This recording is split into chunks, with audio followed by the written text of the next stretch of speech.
Guys, this is श्वेतांश। एक बार फिर मेरे YouTube चैनल पर आपका बहुत बहुत स्वागत है।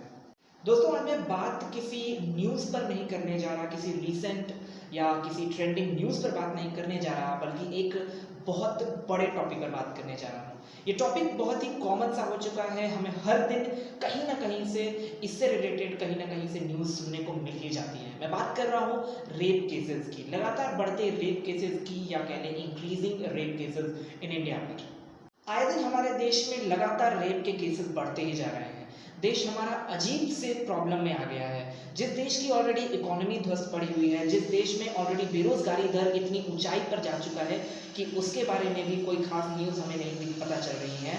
और उससे ही बड़ी बात कि हमारे एजुकेशन सिस्टम में भी कितने खोखलेपंती हो रहे हैं, कितने भ्रष्टाचार के जगह जगह पर मामले आ रहे हैं। और उस बीच कोरोना इतनी बड़ी प्रॉब्लम बनकर बीते 10 महीनों से हमारे पूरे देश ही नहीं बल्कि पूरे विश्व में खड़ा हुआ है। अब आप खुद सोचिए कि इतने सारी प्रॉब्लम्स के बीच जब किसी देश में रेप के इतने ज़्यादा केसेस आने लगेंगे तो उस देश की क्या स्थिति होगी। बेशक हमारा देश बदहाली के मंजर को देख रहा है, जहां पर इतने ज़्यादा लगातार रेप के केसेस आ रहे हैं, इतने ज़्यादा कि उनको रिपोर्ट करना भी मुश्किल हो जा रहा है। रिपोर्ट्स इतनी ज़्यादा बन रही हैं कि उन पर लगातार कार्रवाई भी नहीं हो पा रही है। हमारे न्यूज़ चैनल्स वाले गिने चुने एक आध दो रेप केसेस पर आवाज़ उठाते हैं, वरना दिन रात डिफरेंट कंट्रीज़ के बारे में, खास तौर पर चाइना, पाकिस्तान और यूनाइटेड स्टेट्स को लेकर ये खबरें सुनाते रहते हैं। दुख इस बात का है कि हमारे देश में इतनी बड़ी प्रॉब्लम, रेप केसेस की इतनी बड़ी प्रॉब्लम सालों से सामने है हमारे, लेकिन उन पर बोलने वाला कोई भी बड़ा न्यूज़ चैनल सामने नहीं आता है। इससे भी बड़ी विडंबना हमारे लिए ये है कि सोच सकते हैं कि एक तरफ बीजेपी की सरकार में अगर किसी बीजेपी शासक स्टेट में अगर कोई रेप की केस आती है तो ज़्यादातर जो बीजेपी के सपोर्टिंग न्यूज़ चैनल्स होते हैं वो सब ये खबरें कम दिखाते हैं। और दूसरी तरफ जो बीजेपी के अपोजिशन में रहती हैं या बीजेपी के डिमेरिट्स को बताने वाली चैनल्स हैं, वो अधिक से अधिक उस राज्य के रेप के केसेस बताती हैं ज़्यादा जो बीजेपी के केंद्र में है। अब आप सोच सकते हैं कि यहाँ पर भी नेतागिरी और यहाँ पर भी साथ और अपोजिशन की बात आती है। अजीब सी बात है कि ये हमारे देश की लड़कियों के साथ ऐसा हो रहा है, हमारे देश में इतनी बड़ी बड़ी घटनाएं हो रही हैं और इसमें भी सपोर्ट और अपोजिशन वाले आ जाते हैं सामने। अजीब सी बात है कि दो लड़कियों के साथ वहां पर रेप की कोशिश होती है या इनफैक्ट रेप हो ही चुका होगा, और इस बारे में कितने लोगों को पता है। आप जरा खुद अपने अगल बगल वालों से या अपने आप से ये बात पूछिए।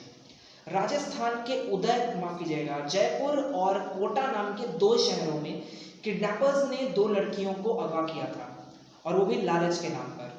ये बात उनके पिताजी ने बताई थी, और इन दोनों लड़कियों के जो पिताजी थे उन्होंने ये भी बातें सामने बताई कि जिन दो लड़कों ने उनकी बेटी को किडनैप किया था, उन लड़कों ने ऑलरेडी 3 लड़कियों के साथ रेप का जो कुकर्म था वो ऑलरेडी किया हुआ था। अब आप सोच सकते हैं कि एक तरफ वही लड़का उन्हीं लड़कियों को ले जाता है, उनके साथ दुष्कर्म करने की कोशिश करता है, किसी तरह से वो बच के आ जाती हैं। क्या इस वजह से हमारे न्यूज़ चैनल्स वाले उनको ज़्यादा तवज्जो नहीं दे रहे, इस खबर को ज़्यादा तवज्जो नहीं दे रहे क्योंकि वो बच गई? अगर उसी जगह पर उन लड़कियों के साथ कुछ बुरा हो गया रहता तब क्या वो न्यूज़ चैनल्स वाले वहाँ पहुँचते? यही हालात हो चुके हैं आज हमारे देश में कि जब तक किसी लड़की या किसी इंसान के साथ बुरा नहीं होता है तब तक न्यूज़ चैनल्स वहाँ तक नहीं पहुँचते हैं।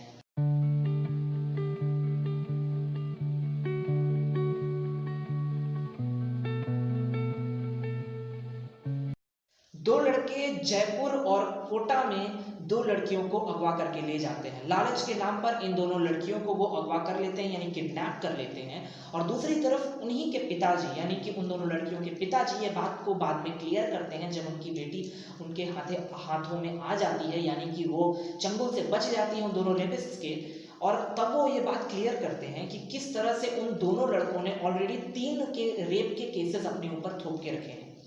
19 सितंबर की खबर है जब वो लड़कियां अपने पिताजी के पास आ चुकी थी। 21 सितंबर तक ये बात पूरी तरह से, ये केस पूरी तरह से क्लियर हो पाया, और अनफॉर्चुनेटली किसी भी न्यूज़ चैनल ने इस पर ज़्यादा स्ट्रीम नहीं किया, इन पर बहुत ज़्यादा तवज्जो नहीं दी। क्यों?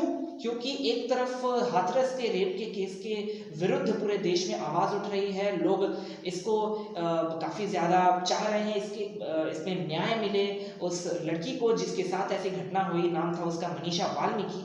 और उनके केस को क्लियर करने के लिए, उनके केस में न्याय लाने के लिए लोग आवाज़ उठा रहे हैं।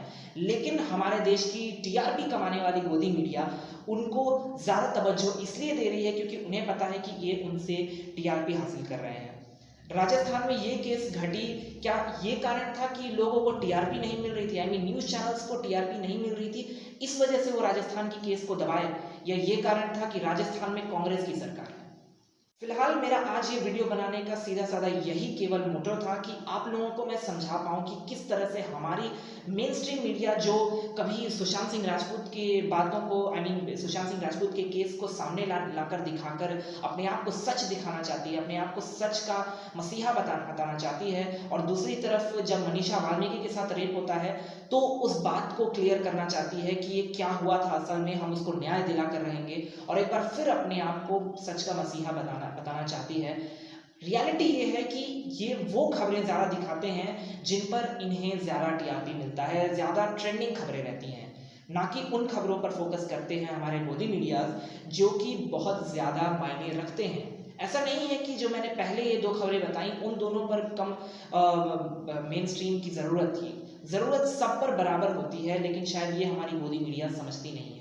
उम्मीद करता हूँ कि ये वीडियो आपको काफ़ी हद तक समझदार तो बना ही दिया होगा, क्योंकि कुछ ऐसे लोग होंगे जिनकी आंखें बंद रहती हैं और वो कुछ भी सोच लें, बस जो मीडिया दिखाती है उस पर भरोसा कर लेते हैं। तो ज़रा आँख खोलिए और परखिए कि क्या असल में रियलिटी क्या है, जो खबरें दिखाई जा रही हैं क्या सिर्फ इतनी तक ही बातें रह गई हैं या कुछ और भी है। क्योंकि आप देखेंगे अगर अच्छे से तो आपको पता चलेगा कि मीडिया आजकल की ऐसी हो चुकी है जो सिर्फ टीआरपी की होड़ में लगी हुई है, ना कि सच बताने में। तो उम्मीद करता हूँ कि मेरी यही बातें आपको समझ में आई हों। आप इन बातों को जितना हो सके दूसरों तक पहुँचाइए, मेरे वीडियो को शेयर कीजिए, और मेरी बातों को फैलाने के लिए मेरे चैनल को भी सब्सक्राइब कीजिए, क्योंकि मैं लगातार इन्फॉर्मेटिव वीडियोस लाता हूँ, जो भी अहम खबरें रहती हैं वो आप तक पहुँचाता हूँ। तो मेरे चैनल को, मेरे वीडियोस को शेयर कीजिए और मैं आप तक खबरें पहुँचाता रहूँगा।